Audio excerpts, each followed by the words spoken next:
ما كان على النبي من حرج فيما فرض الله له سنة الله في الذين خلوا من قبل وكان أمر الله قدرا مقدورا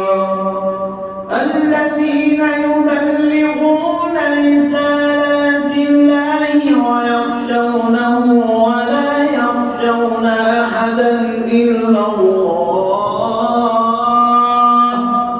وكفى بالله حسيبا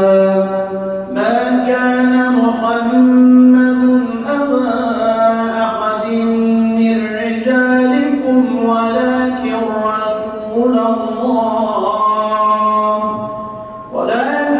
رسول الله وخاتم النبيين وكان الله بكل شيء عليما يا أيها الذين آمنوا اذكروا الله ذكرا كثيرا وسبحوه بكرة وأصيلا هو الذي يصلي عليكم وملائكته ليخرجكم من الظلمات إلى النور وكان بالمؤمنين رحيما تحيتهم يوم يلقونه سلام